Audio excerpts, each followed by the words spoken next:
Hey guys, it's J-Man Powerhouse. And Steven Jackson 13. Sucks, Mr. Malibu here. What's up? It's Ari. Hi everybody, it's Alina Rivers. It's more about the connections we've made more than anything else, more about how all of us who do this podcast together are a family. That's really what it's all about. This podcast is really about determination. You will not find a more determined group of people to get things done and to succeed. It's not like succeeding in your key. You want to have fun while doing this. So it's about determination. It's about loving what we do, having each other, making the connections.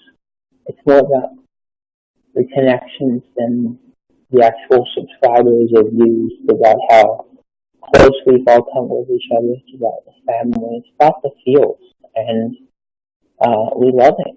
And we love having the feels together. We love the connections we've made. We love the family aspect we've got. Determination and dedication.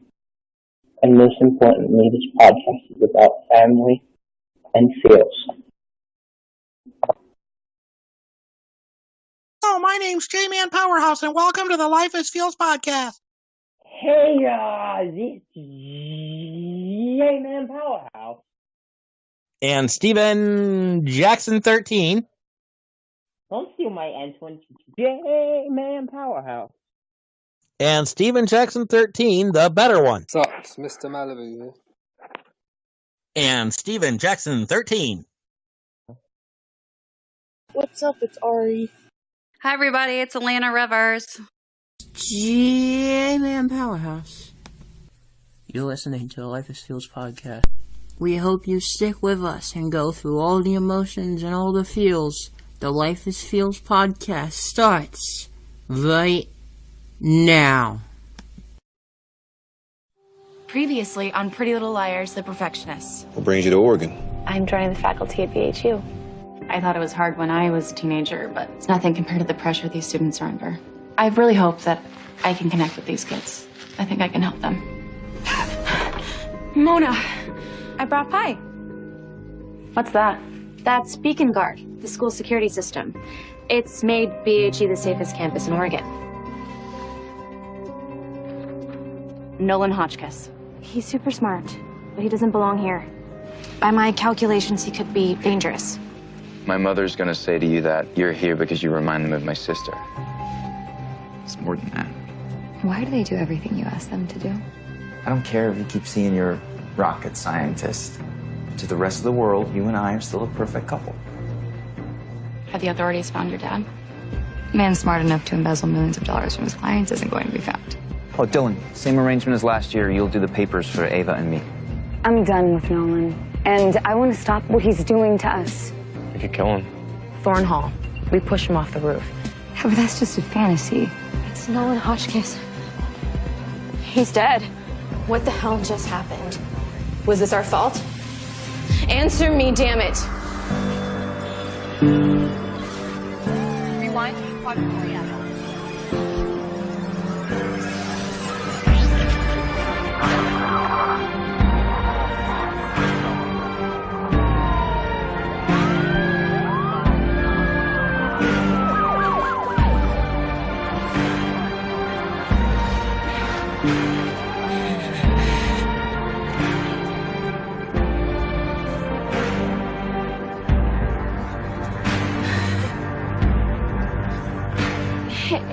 Ava. Ava. Don't.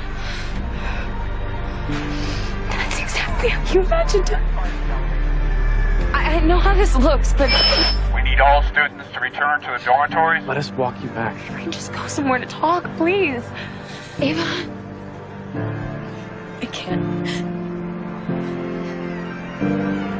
If I show you, then I know you won't tell what I said. 'Cause Q can keep a secret if one of them is dead. Hey guys, it's J-Man Powerhouse. Hey, it's Alina Rivers. There we go. Welcome to episode 31 of the Life is Feels podcast, entitled I'm just going to say PLL, The Perfectionist, Season 1, Episode 2, Sex, Lies, and Alibis. I still almost said alibis. How are you doing? Good. How are you? You sound less crackly this time. No, I'm kidding. That's good. Because no, I've already done that once. I don't think I have to do it again. I understand that it was crackly. I also understand that you made a lot of mistakes. I had to edit a lot. No, I'm kidding. I know I made a lot of mistakes. Yeah, that's why every time you ask me, like, why hasn't this been uploaded yet? I'm like, she made like 80 mistakes. Sorry. Oh, yeah, it was fun. I had a lot of fun. We're gonna do it a little differently today. We are realizing that we don't have to go through every line, so we're not going to go through every line. And I guess we'll just hop into it. So yeah, sounds good. Do we want to go over what happens in episode 1, or I guess I'll just put that in the beginning. Previously on. So it's scene 1 of episode 2, Sex, Lies, and Alibis. I did it on purpose. It's Thursday. There's a large screen in a mysterious room focusing on Nolan's body as it's being covered. Caitlin notices Ava, who's on the floor, calls to her, but Ava puts her hand up, accusing her, saying it's how Caitlin imagined. Caitlin insists on leaving and talking more about it, but a speaker startles Ava, announcing all students return back to their dorms. Allison watches Ava back away from them as the crowd disappears. The conversation between Caitlin and Ava here went like this. Caitlin says, "Hey, Ava." Then says Ava says, "Don't." Ava says, "It's exactly how you imagined it." Caitlin says, "I know how this looks, but..." Random dude on a speaker says, "We all need students to return to their dormitories." Caitlin, I think Caitlin said this. Dylan might have said this. "Let us walk you back."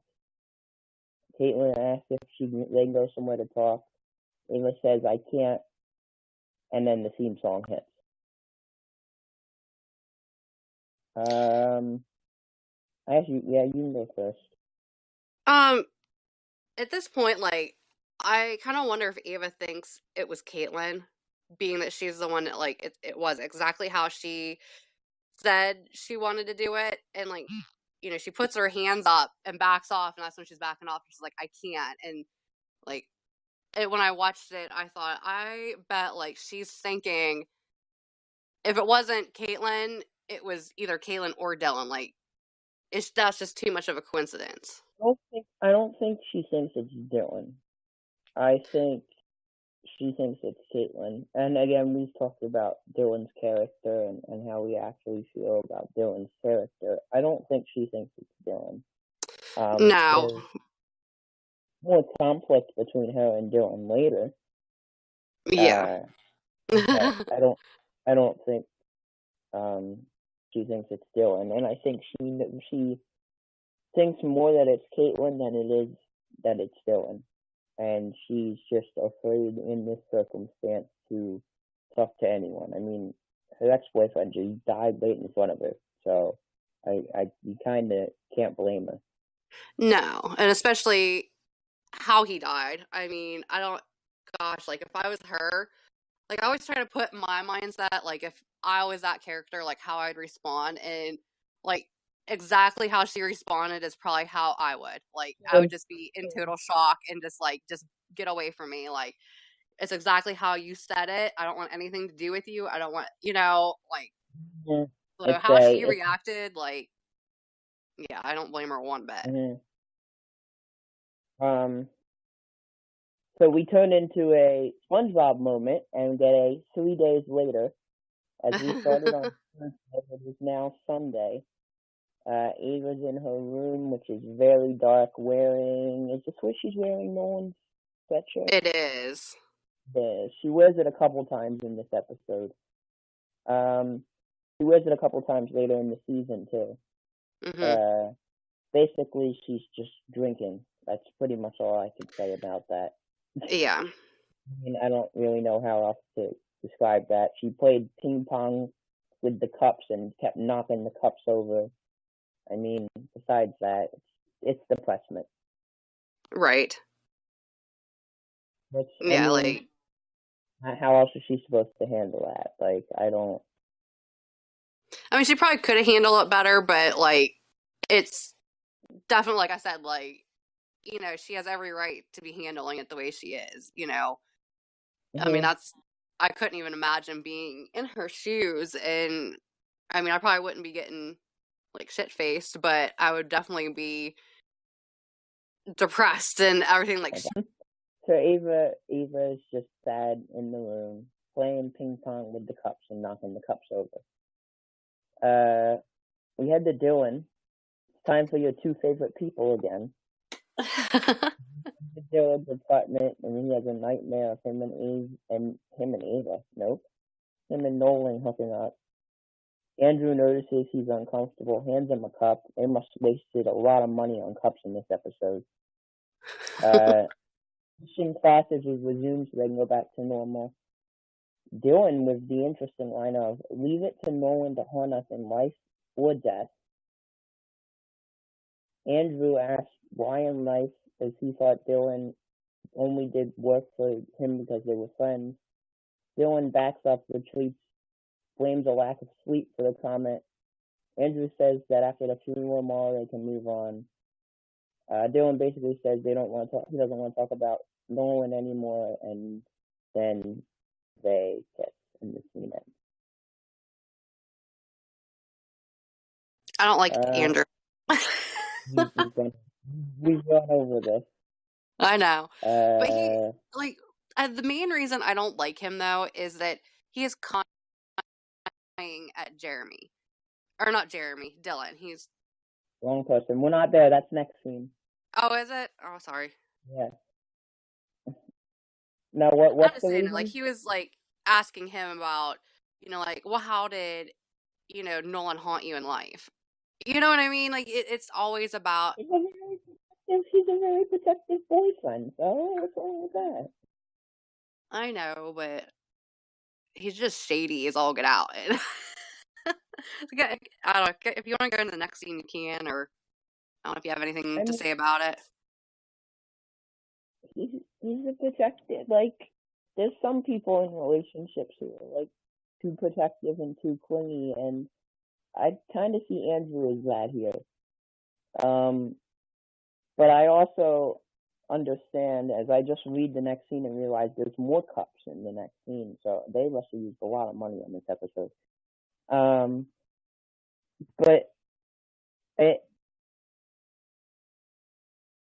I also think for Andrew there, it comes with a speck of jealousy, because even though Nolan's dead, maybe he thinks that, okay, well, maybe there was something I had to be worried about here. Yeah, I can see that. All right, we move on again. I guess basically the first three scenes here are basically just the way they react 3 days later in stunt action. Parked beside a river, Jeremy, who we meet for the first time, who we find out more about as the season goes on. This is very specific. Just says that he offers food to Caitlin. Something about bread thing won't work, whether Caitlin is as determined as she ever is to be back in shape for track. She can have that pie symbol on her watch again. Caitlin ducks down from Jeremy, who passes a cup. I hope they use reusable cups during these scenes, because if not, that is a lot of wasting of cups. Caitlin rejects another food offer. Jeremy says that her sudden focus in the fitness is about the elephant in the room. That's an interesting way to bring that up. Caitlin tries to distract him relents as she doesn't want to, as they need to talk about Nolan. Jeremy tells her it's fine to say she's relieved, but Caitlin feels horrible, relieved he's dead. Caitlin feels horrible and guilty. Jeremy reminds her of how he tried to blow up her family and blackmailed her, and doesn't feel bad about not worrying about him anymore. Caitlin says the reasons that why she is focused on getting into shape, but Jeremy states he can be distracted by other means.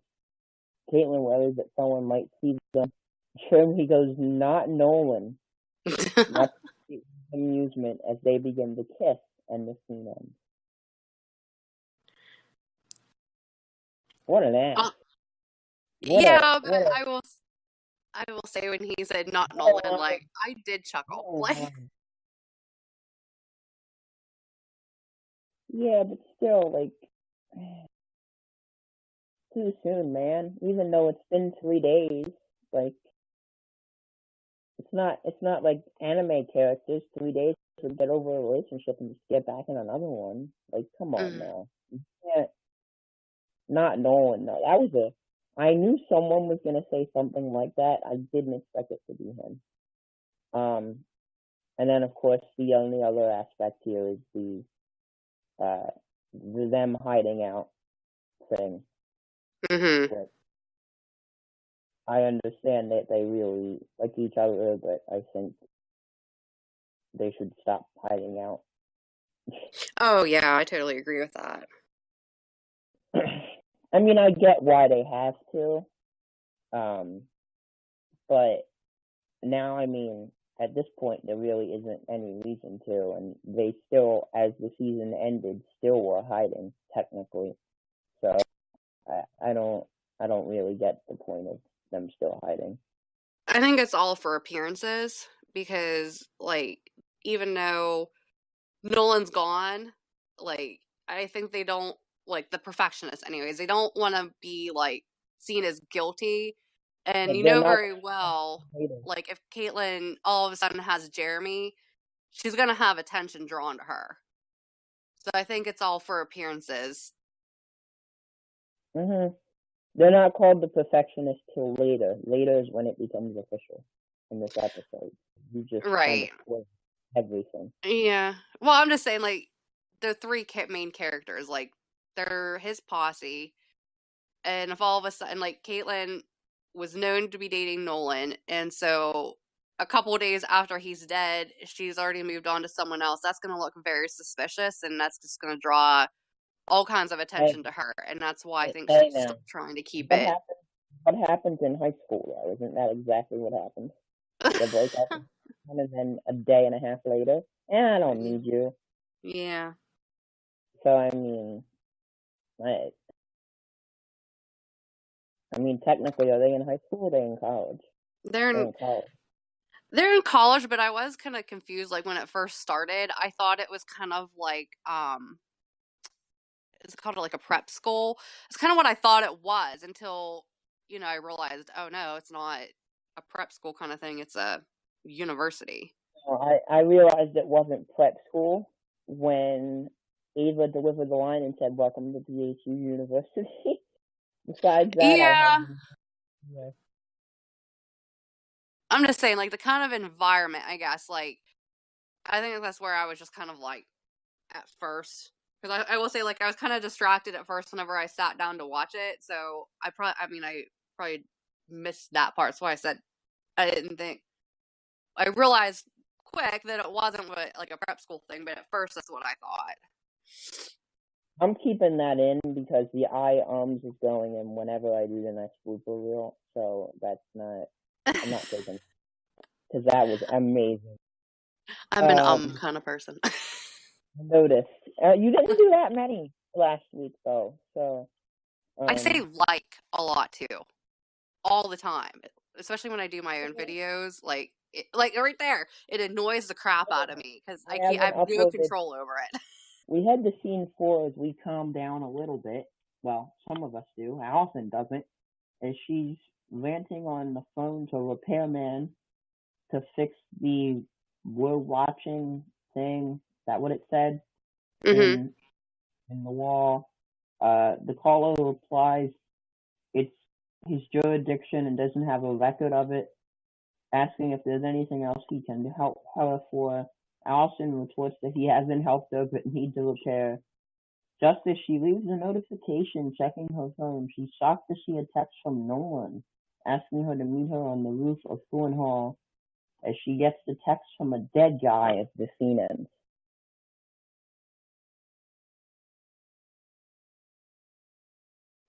Yeah. I knew where they were going with this. And I realized that they wouldn't have Nolan come back in the exact next episode. And I realized what train they were going on, what they were trying to do here. They were trying to bring back the memories of A in the second episode, and the A is saying she's watching. But I thought it was executed poorly here. Yeah. They should have executed it in a different way. I think so too. Because, yeah, I mean, you know exactly that was the intent behind the writing of it, you know? And later on, in a couple episodes, I'll just say the explanation is poorly done as well. I'm not happy with it. It's explained in this episode, dude. Oh, is it this episode? Okay. Yeah. Well, I'm just saying, yeah. Did you read the outline before we started this? I've been busy. No, I think I meant to say in a couple scenes is what I meant to say, not episodes. Actually, it is literally not the next scene, but the scene after. Okay. Yeah, I'll get in, I'll go into more about that when that scene comes up, but yeah, I was just kind of I knew what they were going for here. Mm-hmm. For someone who didn't watch the original Pretty Little Liars and watched this, they were probably confused out of their minds and probably never wanted to watch this again after that scene. Because they were probably just like, well, this is too creepy for me. Goodbye. Mm-hmm.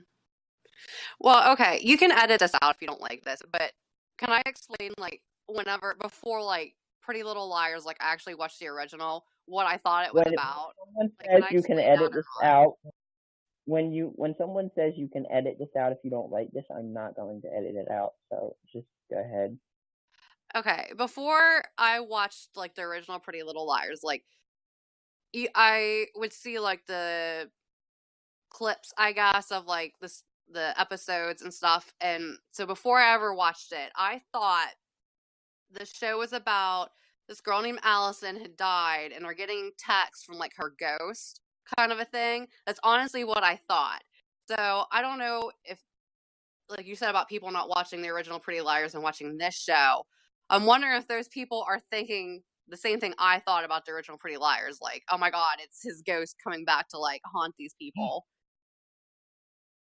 So, I kind of wondered for a split second when I saw that, if that was kind of what they were doing, but I don't think that's what they're doing. But I have a conspiracy theory now, the more that I think about it.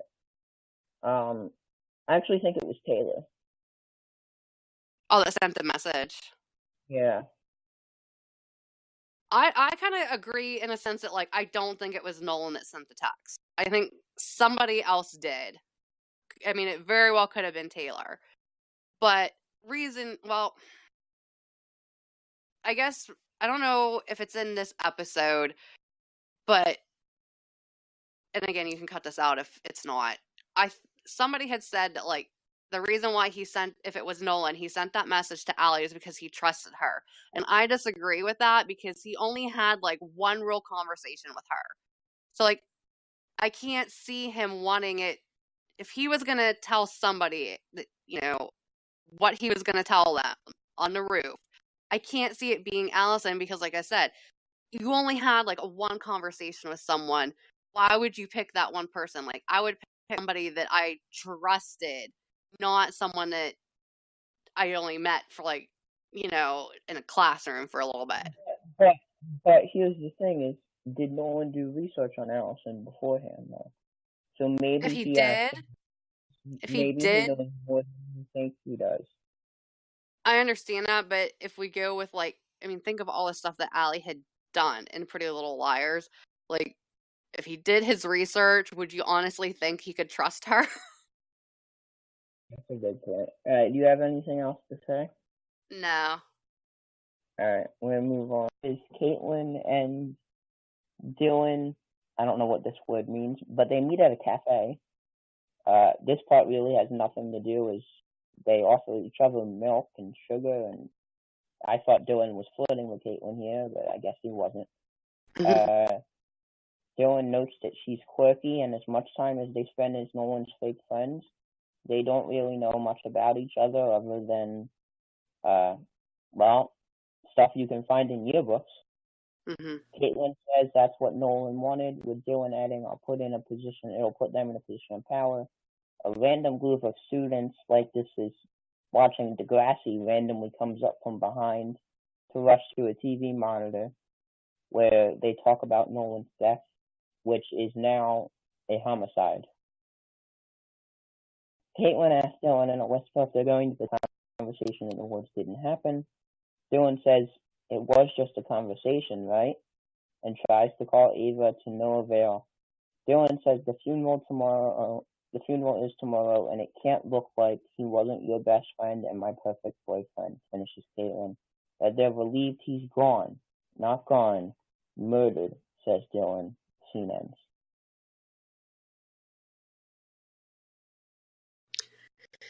Yeah, I kind of, when we were reading this, like, something just kind of popped in my head that I never thought of. Remember, okay, this is the original Pretty Little Liars thing. Remember how Allison handpicked the girls? Like, she handpicked each one to be in her group, and I feel that Nolan did the exact same thing. That Nolan handpicked each of those characters to be in his perfect little posse. And I feel like now that he's gone, they're left in the same situation as like the girls were in the original Pretty Little Liars, like kind of like, and now what? Like, our leader is gone. Do we still continue like we did? I don't know what your thoughts on that are. I feel like the girls knew each other better. Oh yeah. Just a hunch. It kind of, and to me, it kind of seems that is obvious. That the girls knew each other better, but I get what you mean, sort of. But also, like, for doing here, the line of, I'm gonna try and pull it up. Okay. The exact line here is, we don't really know much about each other. Yeah, I mean, except for the obvious, you're a brilliant cellist. That's Caitlin talking about Dylan. Even you somehow managed to do it all. Student government, track, debate, academics, economics. Yes, yeah, you can read all that in a yearbook. No, but that's my point, is that that's all we knew about each other is our bios. That's how Nolan wanted it, it really wasn't our choice because it always wasn't about him. Never wanted us to be real friends. I guess it would have put us in a position of power because we stood up to him, something, something, something, something, something, and then the thing about the homicide. But the line here is that confused me was that Dylan said, it was just a conversation, right? Meaning, does he think that it's possible that Caitlin killed Nolan too? I think they're probably thinking the same thing of each other. Like, I can see Caitlin thinking it could have been either Dylan or Ava, and I can see Dylan thinking it could be Caitlin or Ava. I don't think Dylan thinks it's Ava. All right. I think I think like Dylan and Ava probably both have their eyes on Caitlin, just for the main fact that it ended like he was killed the exact same way that she had thought about.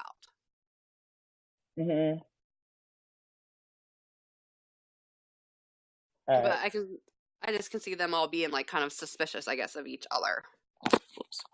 Alright.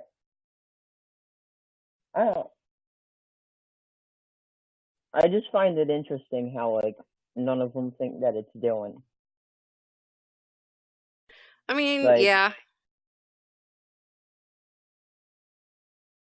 The only thing that kind of trips me up about it is that, like, in the first episode, Nolan looks right at him and he says, "You're the smartest person I know." And I found that strange because I would have thought Caitlin would be the smartest one out of all of them. well, again, they didn't really know each other. Mm-hmm. So, maybe that is the smartest person he knows. Yeah. That's the only thing that trips me up about the whole thing, is it, like, that comment he made to him. So, yeah, that's all I have to say, is that I'm just surprising that everyone, including Dylan, is questioning that it's Caitlin. Mm-hmm. Alright, you want to move on? Let's move on. Yes. Allison comes barging into Mona's apartment like World War VII is going on outside. Yeah, I know, we haven't even hit 3 yet. Allison demands, I think this is worded wrong, demands to know if the text from Nolan was from her. Mona continues to just scribble on a mirror. This scares me.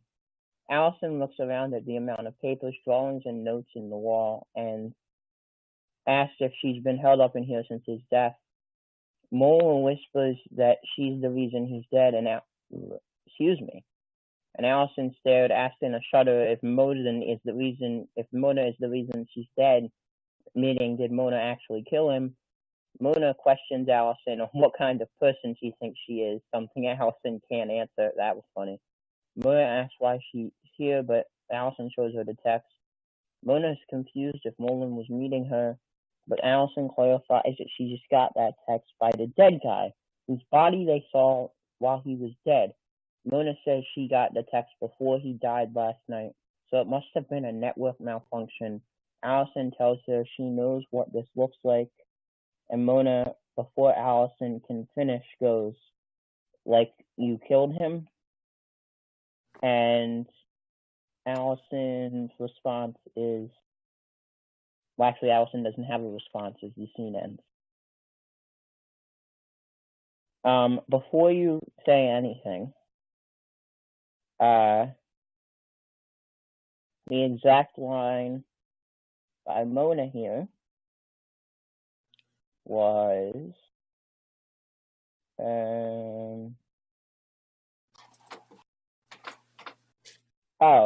now the text was sent before he died. It must have been a network malfunction.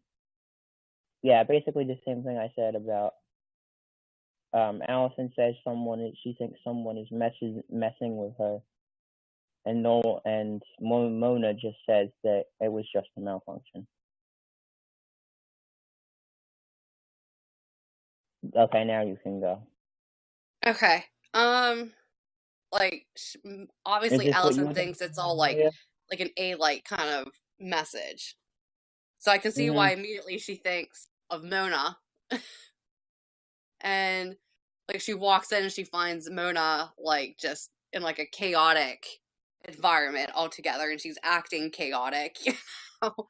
And I don't know if anybody picked this up at all, but Mona in this scene is humming like a melody, and I knew I heard that melody before, and so I had to get on Google. It's the melody from the melody she would sing at Radley. Yes, called Teddy Bear Picnic. Yep.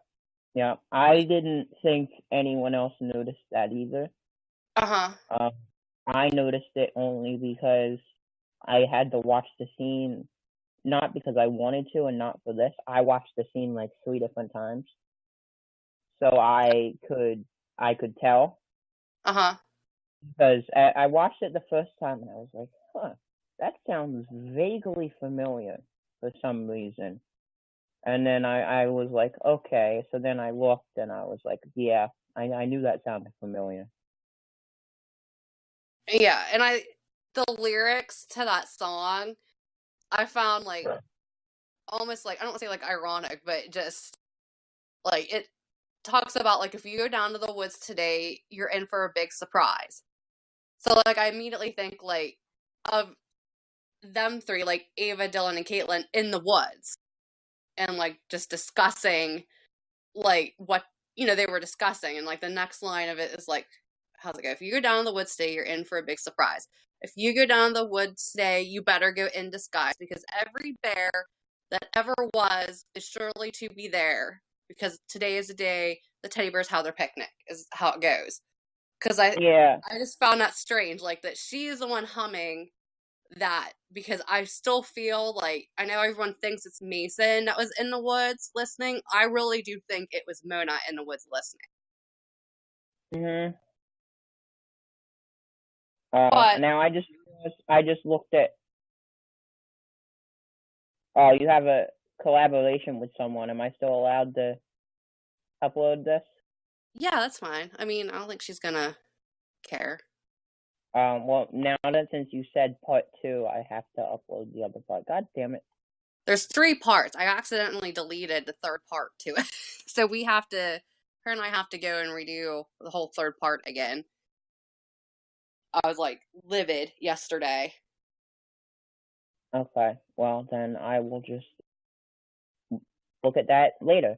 Yeah, I mean, I think either later on today or tomorrow we're gonna do like it over again, and like as quickly as we can, so that I can get it uploaded, because I'm sure people are wanting to know my theories on what I was talking about. They can find out here now. They can find out here. So we head to scene 7, unless you have anything else to say. I don't think so. No. This is very short.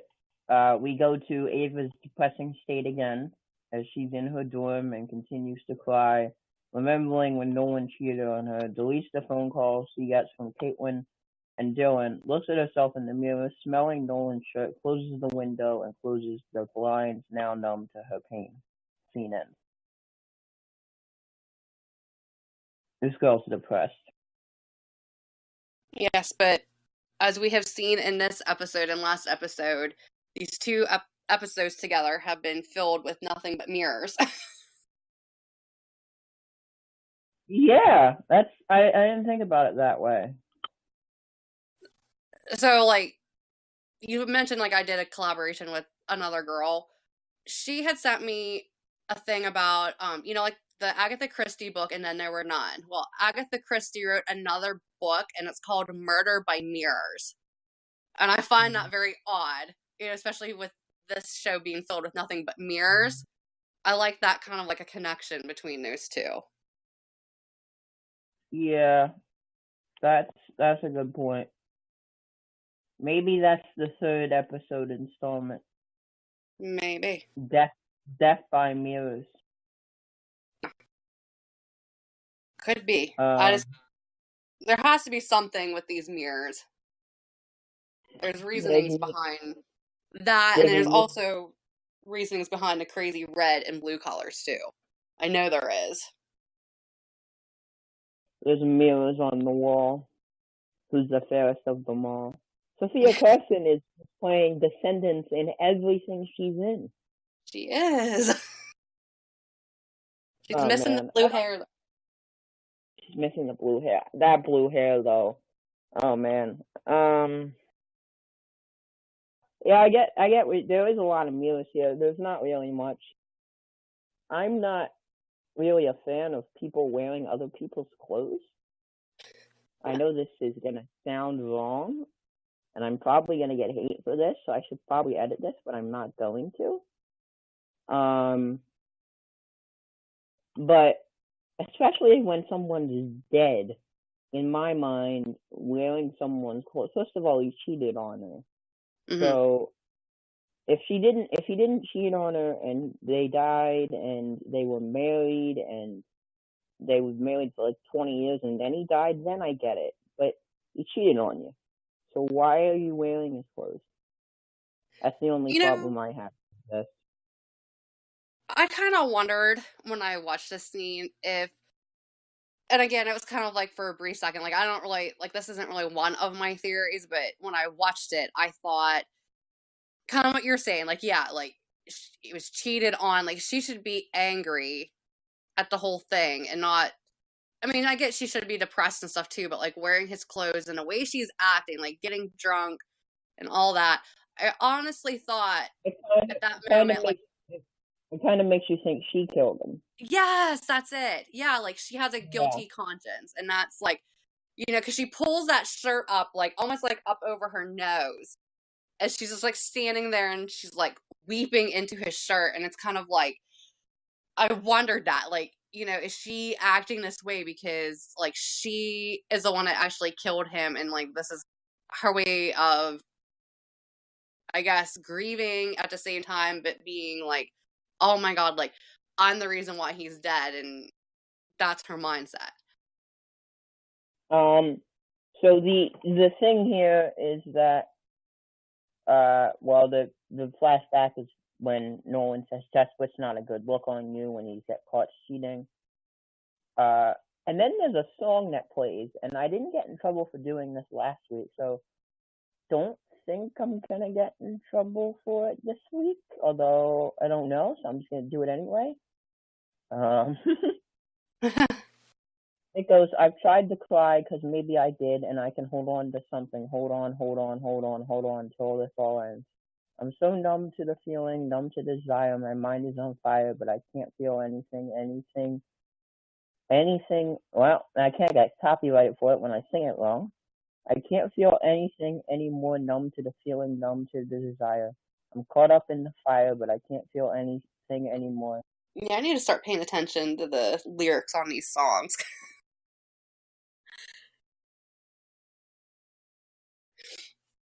So Dylan tries calling Ava, or tries finding Ava, and says, "If you find out where she is, just give me a call, please." Some random person on the phone says, "Okay." Andrew, very protective guy, says, "Who are you looking for?" Ava. Dylan says he's just trying to make sure he's alright. Andrew, who is very nosy again, asks if anyone knows you were doing Nolan's work for him. Asks if he's heard the news. And the paper you wrote with something you don't want to tell me. And the only big part of this to me was this line by Dylan where he goes, "Look, as an out gay kid in a small town, I don't have a single person to stand up for me, alright? Not one person. The paper's not about Nolan, it's about those jerks who got off or making me feel like there was something wrong with me." Andrew asked if that's why he needs to be perfect every time he plays to prove them wrong. And Dylan says maybe. They continue. This is the scene that kind of jumped into about Andrew always going through Dylan's stuff. All the way through his stuff, we're just poking and prodding him for answers to everything. I am going to read this line one more time. It was Andrew saying, "Does Dylan have something on you, something you don't want to tell me?" And then a very good line by Dylan here, which you might not like because you don't like Dylan's character. But it says, "Look, as an out gay kid in a small town, I don't have a single person to stand up for me, alright? Not one person. Paper is not about Nolan, it's about those jerks who got off on making me feel like there was something wrong with me." Then Andrew asked if that's why you need to be so perfect when you play to prove them wrong, and Dylan goes, maybe. Mm-hmm. As somebody who personally knows people who get made fun of for stuff like that line connected with me. Yeah, I mean, I know people the same way. I mean, I know it's hard for anybody in high school going through anything that's not considered the norm. So, I mean, whether it's like you're gay or just anything, I mean, anything that where it's not a normal belief or normal way of life or anything. Like, you're automatically a target. So, I mean, I get it. And, like, I know it says here in the script, like, he lies. Maybe he's not lying about what he stated, but he's lying about, like, what the paper was actually about. Like, I really do think the paper was actually about Nolan, I'm going to What clarify he this. says is not a lie I'm gonna, either. I'm going to clarify this. I did it wrong. I led myself into the next scene. The scene Okay. ends. That's why you need to be so perfect when you play to prove them wrong. And Dylan goes, maybe. Okay. Then the scene ends. Okay. Yeah, I get what you mean, but Andrew, see, he's just trying to be a nice boyfriend, though. Like, that's the thing. See, I'm gonna Like, disagree. I think he. I knew you were. That's I why think there's so much more like motive behind his actions.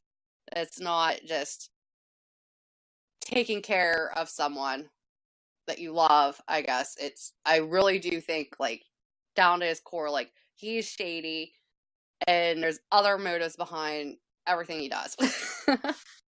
But that's my opinion. All right, well, moving on as we go from, again, like we did in the beginning, scenes that was both all of them together, then Ava, then Dylan, then Caitlin. Now we head back from Ava to Dylan to Caitlin again, as Caitlin is in a car with Jeremy, this random dude, as they continue to hide out around the country. As Jeremy reads her paper on capital punishment, thinks it's for the sake of judging a good assignment, but Caitlin tells him her teacher, Allison, was, I guess I'm just going to say smart here, it's enough. Guess it was about Nolan. Jeremy tries to assure her she didn't do anything wrong, and that was the assignment. Jeremy asks why she's so upset. Caitlin tells him he was murdered, and her life has been a lie, sneaking around with him. Basically, I have the line here. The line here I'll get to in a minute. Sneaking around with him was something. She thought it would be over with Nolan, but she can't. They still can't go public. Confesses that Jeremy needs a better girlfriend. Basically, I'll just read the line here. The exact line by Caitlin was, he was murdered, Jeremy. My life has been a lie in the past year, you know. I mean, sneaking around with you, covering for Nolan, I thought it was over. But it's not. And we have to keep pretending like we're not together, and that's not right. I mean, you deserve a real girlfriend who can go out on real dates with, not just on card dates. So when she said that, Jeremy tells her to turn right, and they go out on a card date as a song plays. And then they dance. And this, well, this was romantic.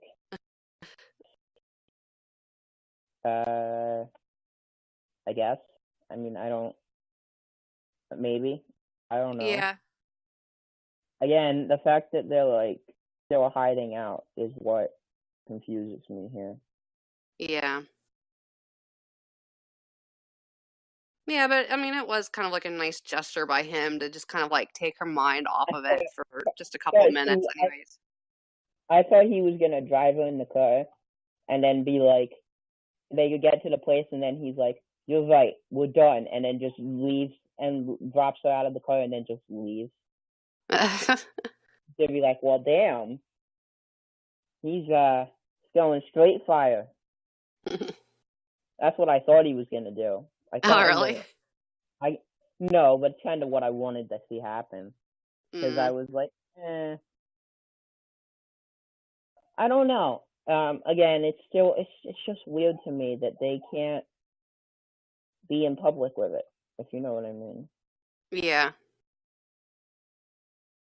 We can move on. It was all about maintaining your appearances.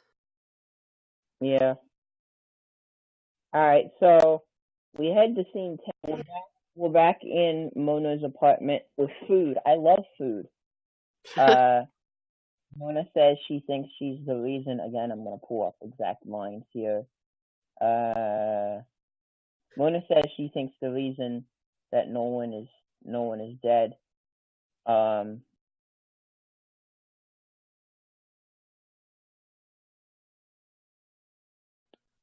By the way, before we move on, the song, because I know you love songs, was "Oh, wait in the afterlife of paradise," and it follows me in the afterlife of, and that was it. I did catch that one because I liked that song. I don't know, I I like I the just think melody that of it. I didn't even have to look that one up. I knew that one like off the top of my head because I love that song. So I was like, oh, cool. I don't know this. I mean, I knew this song. So anyway, Mona says she thinks the reason she's the reason Nolan's dead because he never belonged here. It was his personality trait. My algorithm red flagged him because he was dangerous. Allison asked no. And Mona goes, he was flagged as someone who could push another student to the point of snapping. So by looking the other way and not telling Miss Hoskins the truth about her son, I created a killer. Basically, Allison says she appreciates it. Appreciates that Mona feels responsible for Nolan's death. Allison goes, she feels like I'm back in the hamster wheel, like I'm back in Rosewood. Then Mona starts to do some random math. Mona with an absolutely amazing line here. This line's amazing. You gotta listen to it, as she says. I get that you're trying to fake it till you make it, but that Pollyanna suit you're wearing isn't never gonna fit. It's always gonna cling to you like some 70s Halloween costume ready to combust as soon as you get near an open flame. What a heartfelt line by Mona there. And there was the reference here to the original Pretty Little Liars with the slapping out of situation. I forget exactly who it was, but I remember it was a reference. Well, it's also not the first time that Allison slapped Mona either, because that happened in the original Pretty Little Liars too. I think that's what the reference was. There was a lot of slapping going on in Pretty Little Liars because Hannah slapped Jenna.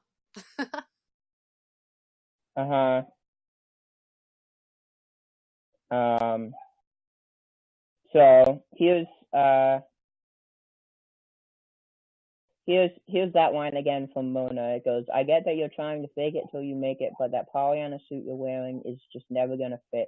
It's always gonna cling to you like some 70s Halloween costume ready to combust as soon as you get near an open flame. So I guess when Mona gets slapped out of it, she delivers lines like a fortune teller. I guess that's what the gist of what life is here. Yeah. That's this seemed like to me. I think she's trying to say like who you're actually trying to be is not like who you actually are, and it's never gonna work because deep down you're always gonna be this kind of person. I think that's what she's trying to say. I think that's what she's trying to say, but I like the way she said it. They did a very good job in this episode. And overall, I think of working well, trying to show a connection between Allison and Mona's character. Yeah. Because it was, for people who watched the original, it's hard for them to believe that they could actually be friends so quickly. Yeah. The exact line by Mona here was that I'm the reason Nolan's dead because he never belonged here. It was his personality traits. My algorithm red flagged him because he was dangerous. He was flagged as someone who could push another student to the point of snapping. So by looking the other way and not telling Miss Hoskins the truth about her son, I created a killer. Yeah, I mean, I get it. I get why she feels like she's the reason why he's dead. Because in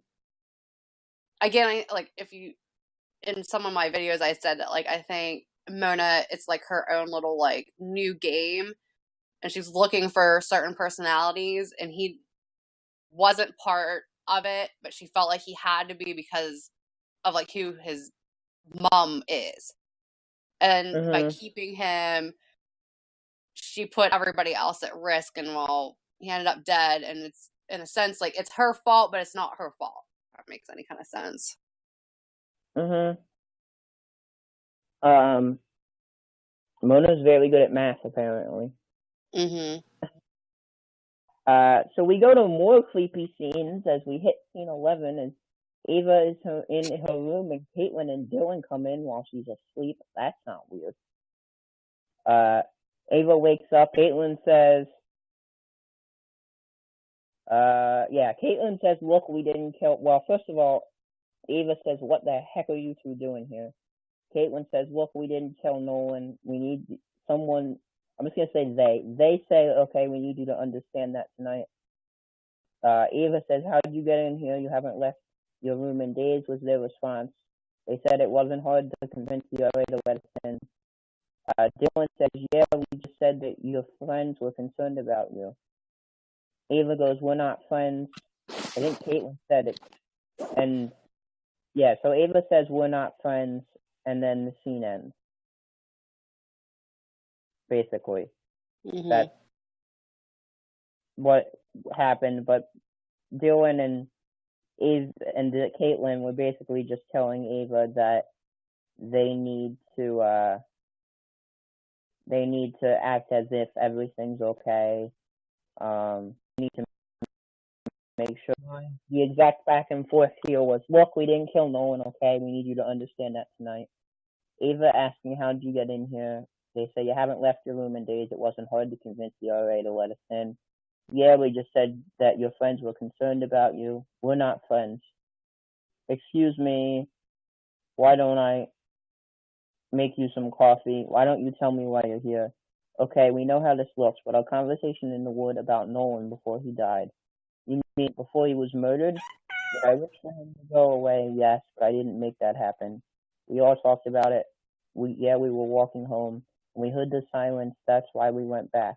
We heard the silence. We don't know each other well enough to trust each other, but we need each other. Caitlin says, Dylan is right, okay? We have to be Nolan's perfect posse at his funeral. And Ava's response here, before the scene ends, is this. Now that's golden. You want me to hold your hand while you pretend to be his grieving widow?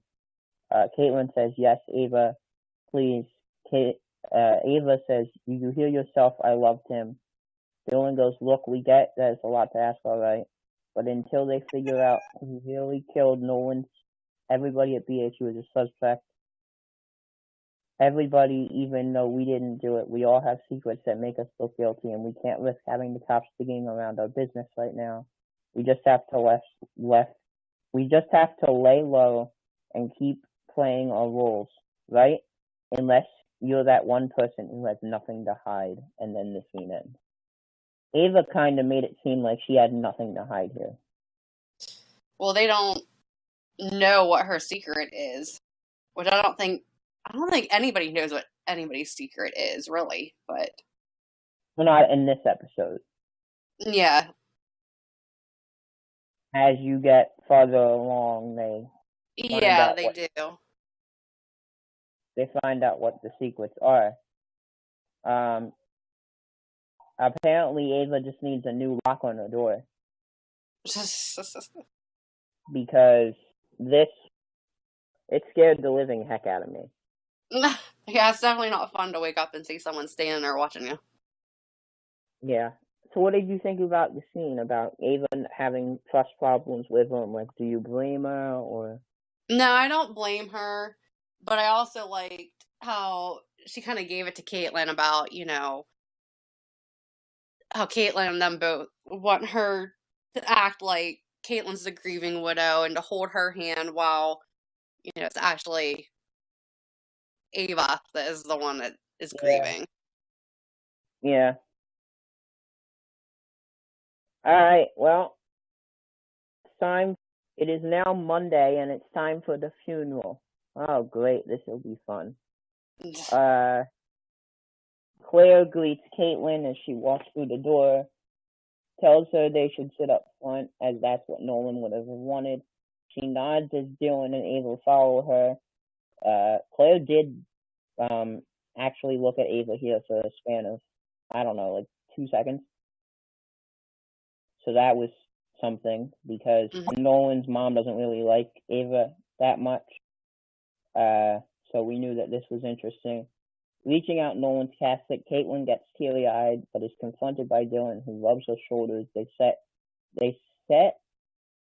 as Ava arrives, who begins to cry. Caitlin reaches out her hand as Ava reminds her of her role. Allison, sitting Rose back, is joined by Mona.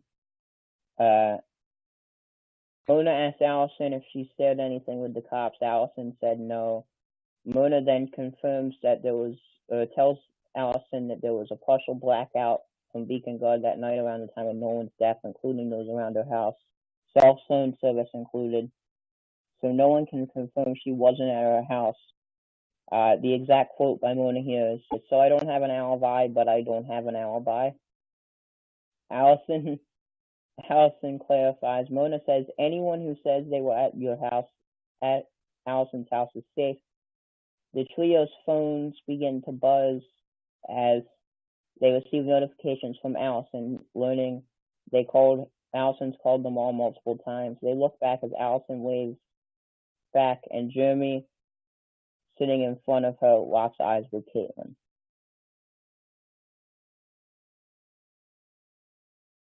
What do you think about this? I have lots to think about this. First off, this whole funeral scene is maybe not 100% identical, but pretty darn close, identical to Allie's funeral scene. Because, okay, in Allie's funeral scene, Aria walks in, she's greeted by Allie's mom, and says go ahead and sit up front because that's exactly what Allie would have wanted. And here in this scene, the three walk in, they're greeted by Claire, and she says the exact same thing. Go ahead and sit up front because that's what Nolan would have wanted. So then they walk up. Well, okay, Aria walks up, and she's standing there looking at the casket, and I don't remember which one, but I'm thinking it was Hannah, but one of I think it was Hannah. I know what you're talking about. Yeah, reaches over and grabs her hand. And so you have Ava standing there looking at the casket, and who is it? Caitlin reaches over and grabs her hand. And and that's how they become the perfectionists.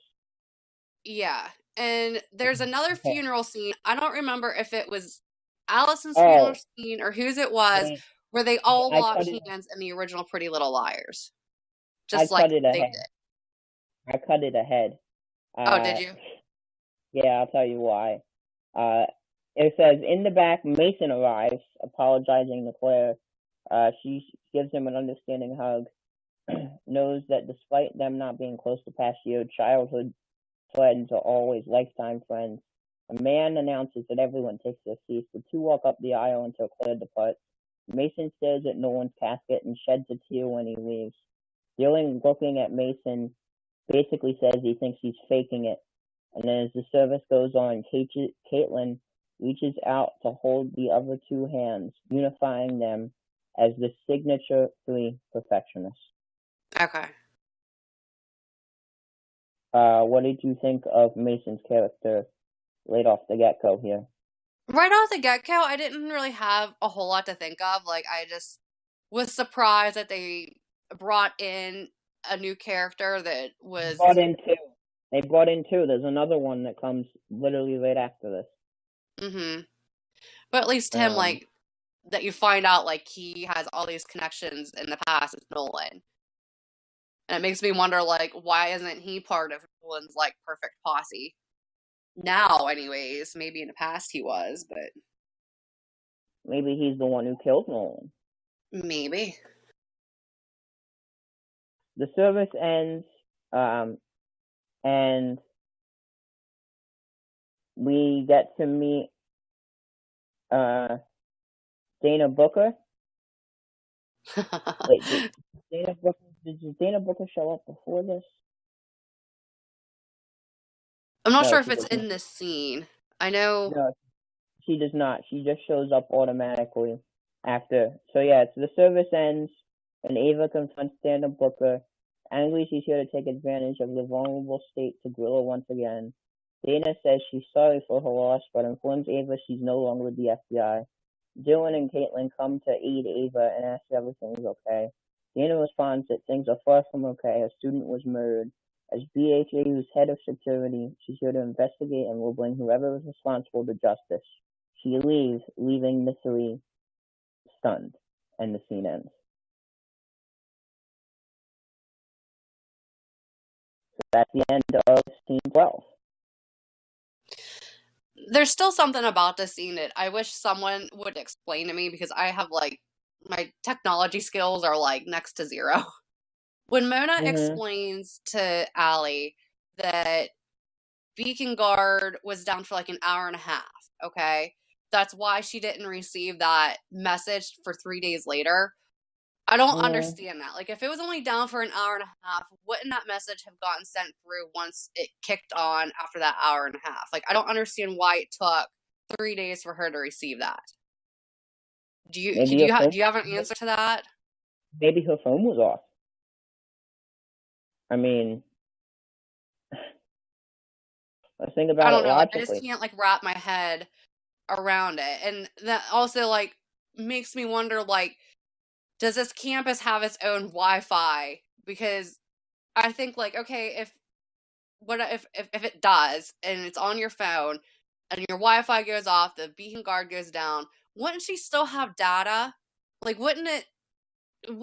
I just don't I don't understand from like a technology point of view, like, why it would take that long for her to get her message. I see what you say, like, yeah, she had her phone off for the 3 days, but if she didn't, I would think that as soon as it kicked on, she would have received the message then. That's why, like, I don't know if that is an editing issue in the show, or if that message really didn't get sent until she actually received it. That's where, like, I don't know. Like, I just want someone to explain it to me, because I don't understand it. I don't know. I don't know. Like, is that bad editing? Like, whoever the editing people are, like, did they not catch that, or is it supposed to actually mean something? What was your thoughts on Dana Booker? Well, actually, let's go over the next scene, and then we'll give our thoughts on Dana Booker. Okay. So, scene 13, I'm sorry, as at the student union, Ava, Dylan, and Caitlin are together. Ava says something which I don't think I can say on YouTube. I guess I can say it. Ava says she can't believe that this B is in Beacon Heights. Caitlin and Dylan ask who she is. Ava says Dana Booker. She's one of the FBI's agents on my case.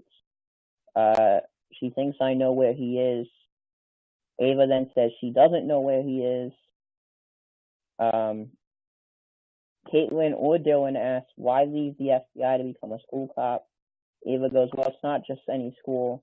This is BHU, and if Mrs. Hoskins empowered her to do whatever it takes to find Nolan's killer, she's going to get off on bending all the rules. They say none of us are safe. She'll use whatever she can against us. Dylan goes, you mean our secret's great? Caitlin goes, yeah, she'll have access to everything, Nolan's phone, his computer. I really hope our secrets have died with Nolan. Nolan was smart, right? He wouldn't make it easy for his mom to find out he was blackmailing people. I know where he kept his weed, Ava says out of nowhere. Maybe that's where he kept the stash of your secrets. You could break away from the lake tonight. Look in the greenhouse where Claire used to grow her roses with Taylor. She doesn't really go there anymore. It's behind a broken cinder block.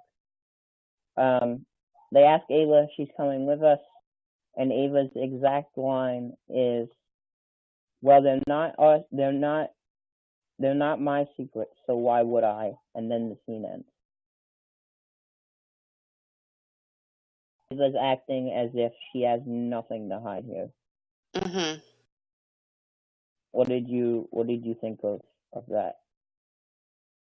Of that? I'm still sticking with my theory that I originally came up with, that I think she is okay, this kind of goes to the next scene, or a scene down the road, but she stands up awfully quick as soon as, like, she tells them where the stash of secrets are, and the response is like, aren't you coming with us? And she says, they're your secrets, not mine. So I can get to, like, my theory on that a little bit down the road here when we get to the scene with the stash of secrets, but, like, I'm just saying, like, Yeah. I call her Ava the investigator for a reason, because I think she's investigating the other two.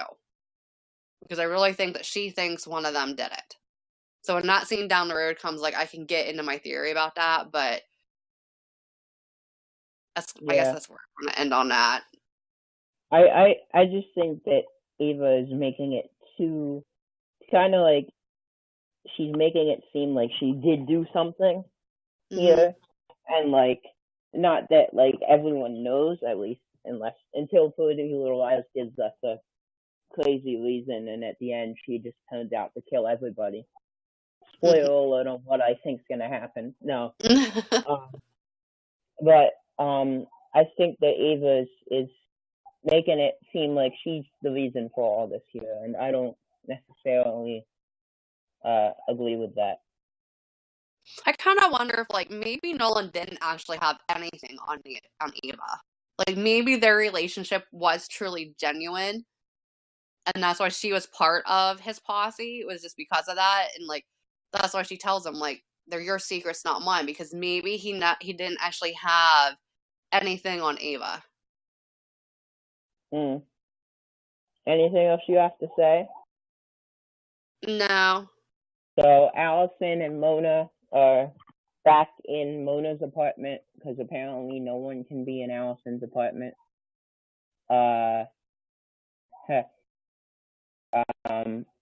Alice, no one trusts me. Mona's response is, well, you said it yourself. You came here to help these kids, and he believed you. Or somebody's trying to flame me for his murder, is Allison's response.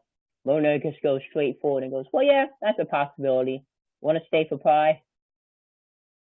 And then Hosting goes, no, I'm good. In spite of everything, I really need to be prepared. Mona asks if Allison's going to be okay. Allison asks, why wouldn't she be?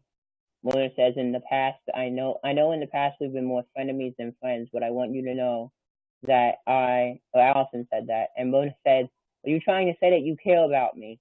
Allison goes, sort of. I know how easy it is for you to go down the rabbit hole and not come back, so I need you to stay connected to reality and people. Mona says she has a life, plays chess every night with the most brilliant opponent she could ever ask for. Don't think that's the case when we actually find out who it is, but we're not getting there. Allison goes, that's great. Who is the guy or girl? Mona says she doesn't know. She says it's anonymous. She plays, I'd offer to play with you in person, but you lose. Okay, Mona, have a good night.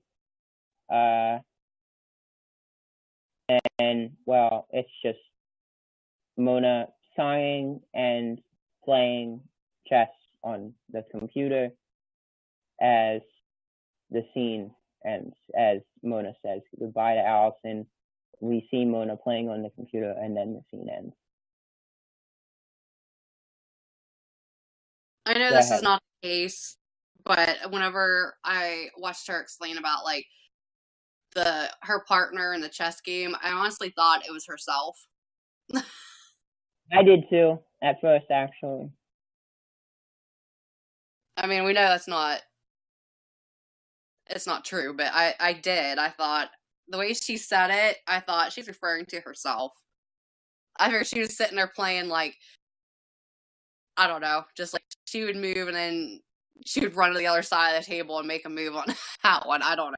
It is Mona, so I really did think that was what she was referring to. Yeah. I thought it was Hannah. Aw, yeah, that would have been great. Which we did touch on earlier. They did bring that up to an extent. Mm-hmm. But I thought it was Hannah. That would have been a lot better than what it actually turned out to be. No, because I think in the end that person's gonna either A, wind up being the killer, or B, wind up being someone good. I as the season went on, I began to like that character more. Yeah, I did too. I don't like him in the next scene that we're about to talk about. but as the season went on, I did like him more. It does say instrumental music here, but I don't know the words, so no more music for you.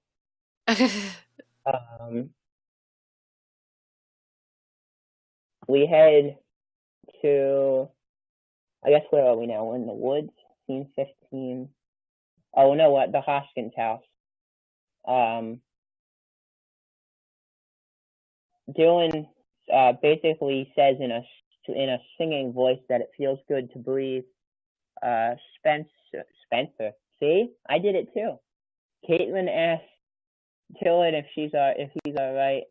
Dylan says the air was heavy in there, and I mean it felt like I was being buried alive, one shovel full of dirt at a time. They talk about the buffet, Beyonce and Jay-Z, the book called Death Warmed Over. Basically, it seems like they're just flirting here, as they're getting ready to look for the stash. And then out of nowhere, we get a sleep. Your ex is here. As Caitlin says hi to Mason, and Mason says hi to Caitlin. How you holding up? Mason asks Caitlin. Every day is a challenge. Well, Dylan's line here was, well, tried the shrimp. Can we just hang out for a bit? Not as two people who dated, but just as friends. Caitlin tells Dylan to go on without him. Dylan says, I'll see you guys later. And then it's just Dylan and Caitlin talking. Well, not Dylan and Caitlin and Mason talking. As they cut Dylan out here. Mm-hmm. Third wheel scene for Dylan. Mm-hmm.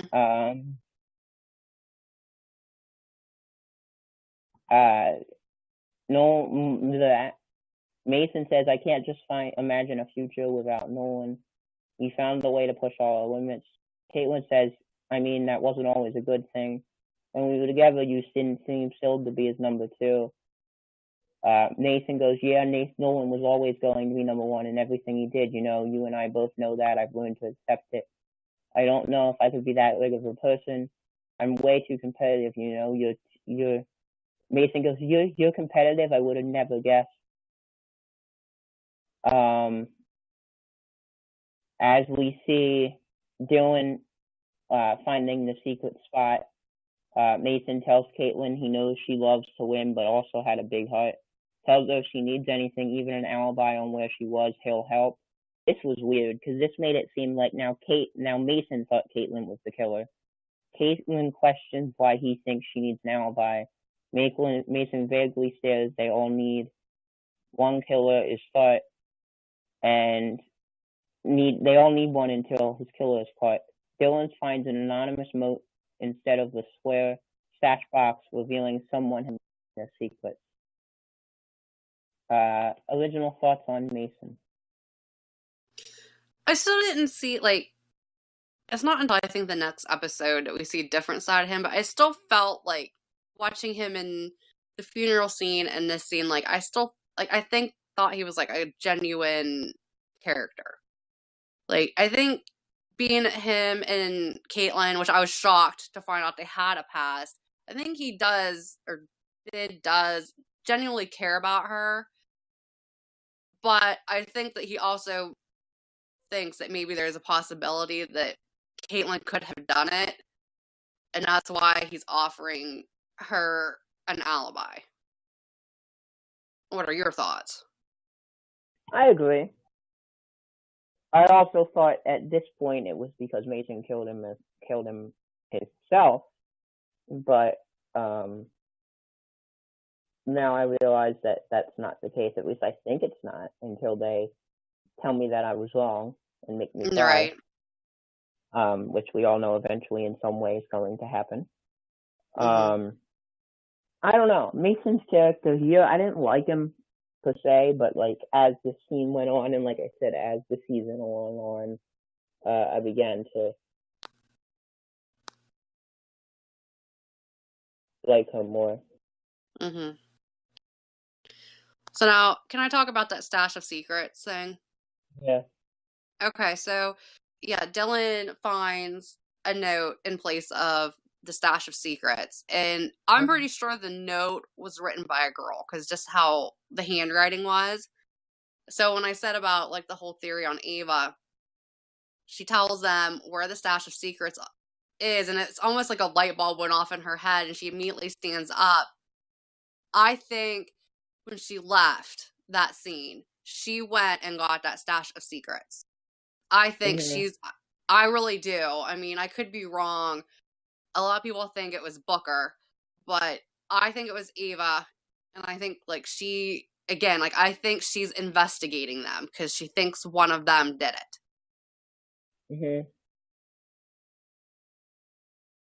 So that's my theory. Yeah. Ava joins Caitlin and Dylan at the wake, surprised at how they're still keeping up police. Dylan is being gone and someone knew they were coming for it. Caitlin comments how they've got no more secrets and mutters until Caitlin accuses, Ava mutters, said that, until Caitlin accuses her of being intoxicated. Ava goes, I don't know, have you been plotting any murders lately? Caitlin tells her she better pray no one didn't have any dirt on her in that stash, as then she's just going to be as screwed as they are. And suddenly a random male voice says, it's just as you imagine, and the trio look around in shock.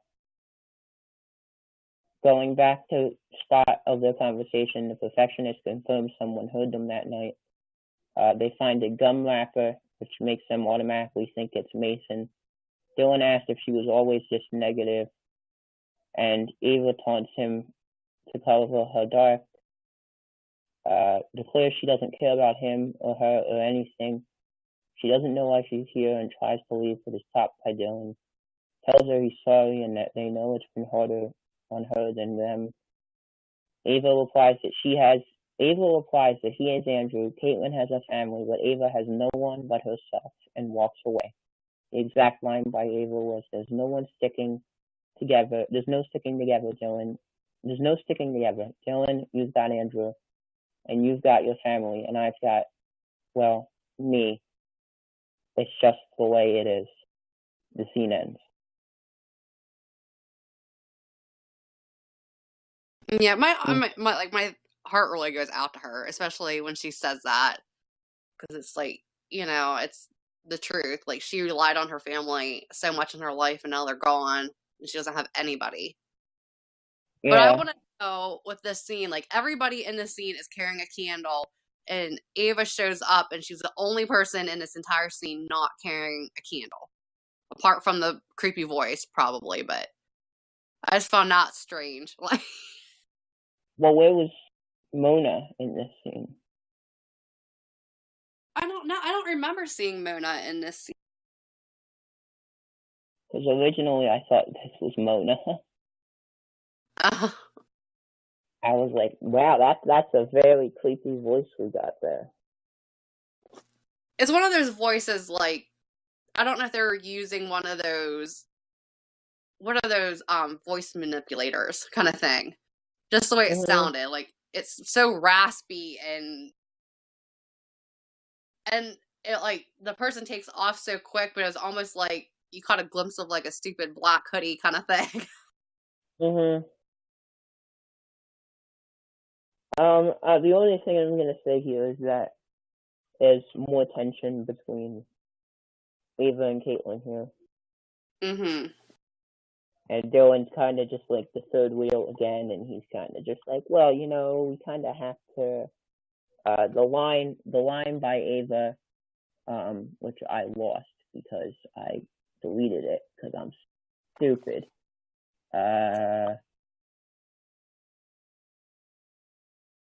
The exact ending here is Dylan saying, you always just negative, I just didn't realize. Ava says, paint me dark, I really don't care. I don't care about you or about anything. Really, right now, honestly, I don't even know what I'm doing here. No, wait, I'm sorry. Look, I get this is harder on you than it is for us. I just can't believe he's gone. We know, Ava, and then if we just stick together, There's no sticking together, Dylan. You've got it, Andrew. You've got your family, and I've got me. It's just the way it is.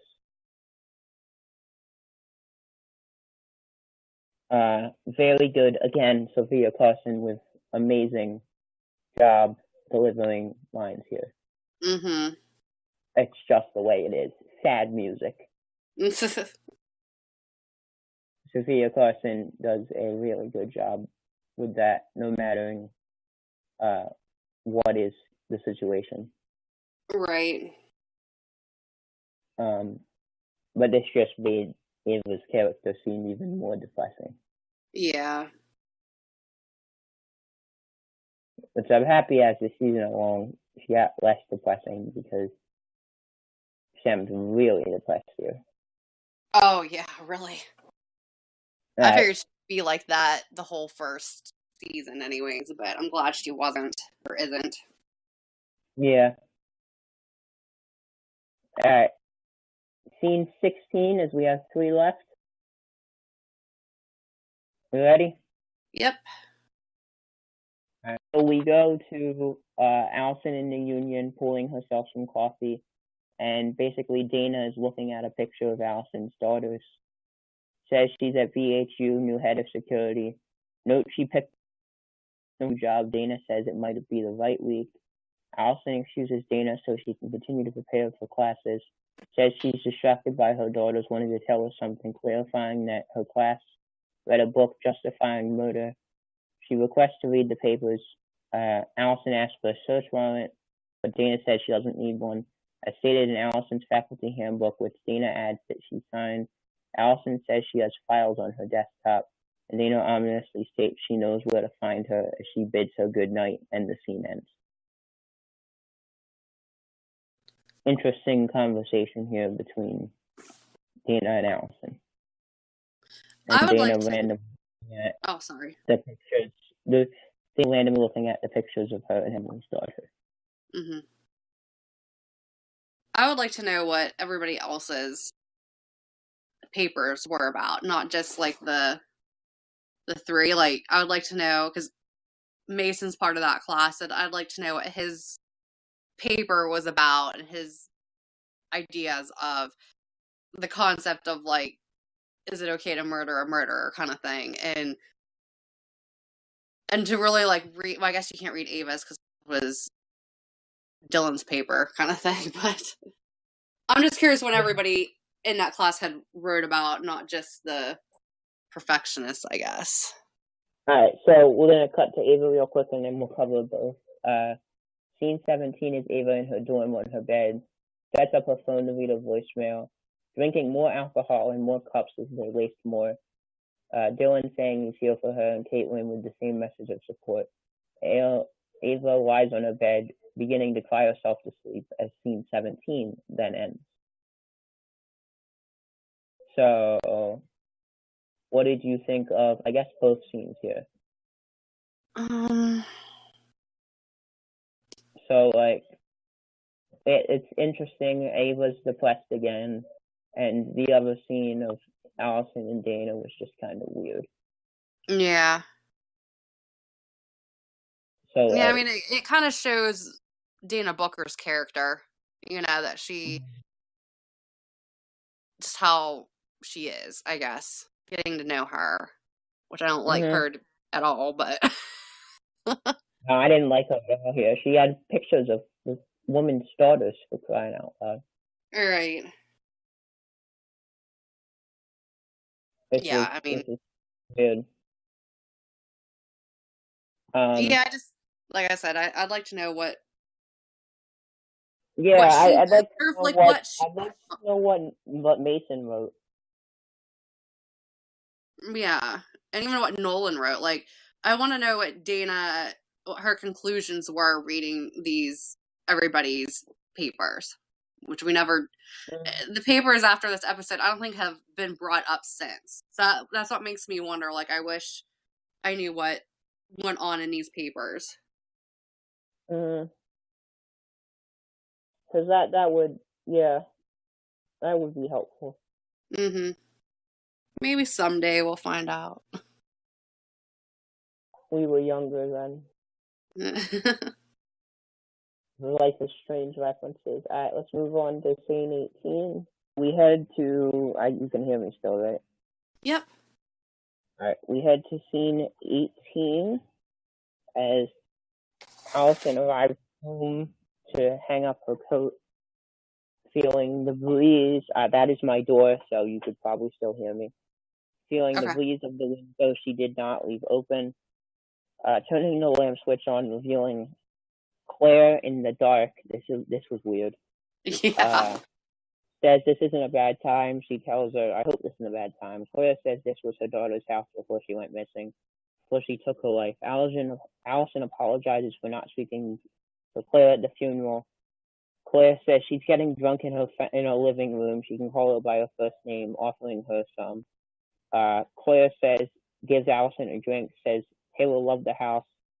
She came here to feel closer to her. She notes that they were the reason that their watching thing was on the wall. Taylor wrote that in a hesitant answer. Claire states that everything came easy to Taylor until she started teaching. Then she became paranoid and delusional. Claire thought Taylor didn't like the job, tried to get her help, didn't trust her or Nolan. Allison asks if she and Nolan were close, to which Claire responds they were even when they were young. Allison questions if there's anything she can do for Claire. Claire requests she does not waste her time being something she's not. If she's really here to help these students, she be herself. We go to Mona reviewing papers stuck to the wall, and with Allison's advice in mind, she calls Hannah, and we find out how her and Caleb are, and we find out that Spencer and Toby eloped as scene 18 ends. You can go first. So, this scene, like, I found it very odd that Claire's just sitting in the dark getting drunk in somebody else's house. And then I thought, like, poor Allison, like, all these people keep, like, breaking into her house. Like, how many times she came home and found that, like, well, Mona was there, found that somebody repaired her wallpaper when she, you know, and now she walks home and finds freaking Claire sitting there getting drunk. Like, I'm like, I don't know. I would not want to be in her shoes. Because at this point, I think I'd be getting a little ticked at, like, why these people just keep showing up in her house. Mm-hmm. But I don't know. It was an interesting start here between Claire and Allison. Yeah. It was the first time you got to, like, hear them talk to each other. Yeah. Yeah. And then what about Spencer and Toby getting eloped? I wonder why it took so long. Like, how many years? Okay, since the, like, I know we said, like, it's only been, what, a year or so for us, but how long has it been in their time? I think it's been 4, because remember, in the last episode we were talking about how it was possible that Taylor and Mona knew each other. Right. And that they were both in Radley at the same time, and then we were like, yeah, but there's a 4-year difference, and I'm pretty sure it's 4. I'm just wondering, like, why it took so long for them to elope. Like, I want to, and why they eloped. Because didn't Melissa and Ian elope? Yeah, but I mean, how'd that turn out? Yeah. Yeah, but I mean, their relationship's completely different from Melissa and Ian's, but how do we know that what's her name just didn't come back to life? Oh yeah, we don't know that because she escaped. So maybe she went back and killed Spencer and married Toby, and he doesn't know it. Oh yeah. Well, she low key escaped. Yeah, low key. Not that many people know what you're hinting at. Oh. All right, so we ready to move on? We got one more scene. Yep, go for it. All right. So the final scene of the night, as we start with Allison in Allison's class. Allison basically tells everyone that she wants them to know the door's always open. Dana Booker comes in sneezing, and Allison says we're in the middle of class. Dana asks to borrow a few students, which is Ava, Dylan, and Caitlin. Allison asks if there's a better time. Dana, she wouldn't be here if there was, but I'm investigating a murder. And then we head outside, and we'll talk more about Dana after she says what she says here, which is final scene of the night.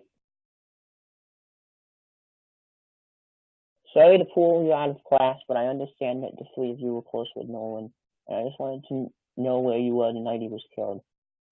Everybody says, Allison comes out, says, good, you're still here. I never thanked you guys for staying at my house last Thursday. They meant to just drop off a welcome basket, but I ended up monopolizing their entire night.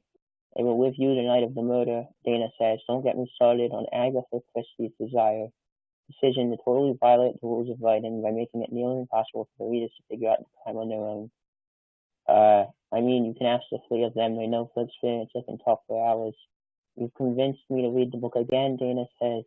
Seems I missed a few things the first time around. Oh, there's no, but I won't make that mistake again. The song For the Wicked comes on. Allison says, bring it on, bitch. The dramatic music, and then it goes For the Wicked, whoa, and we cut the credits. What are your thoughts on Dana Booker here?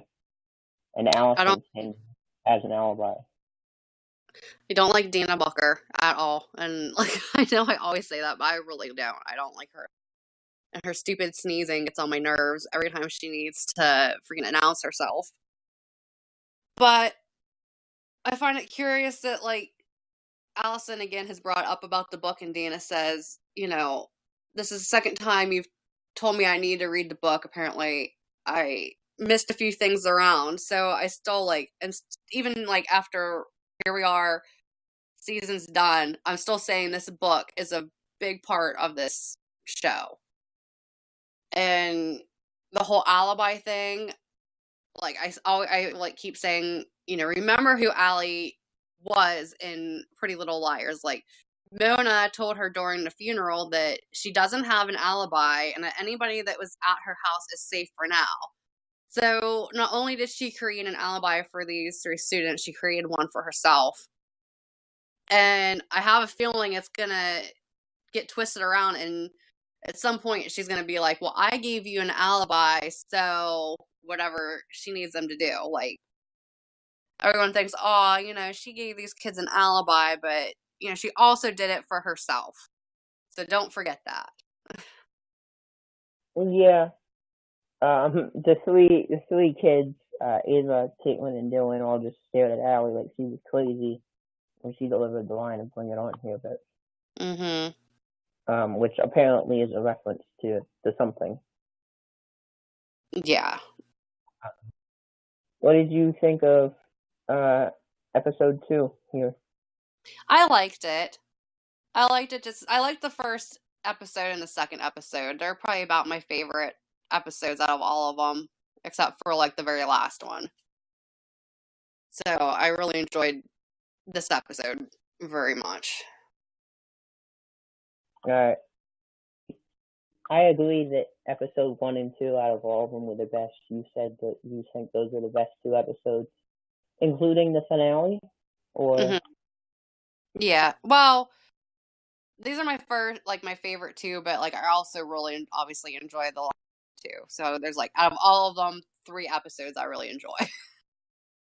All right. Well, that's all we got for this show. Thank you so much for listening to episode 31 of the Life of Seals podcast, entitled PLL, The Perfectionists, Season 1, Episode 2, Sex, Lies, and Alibis.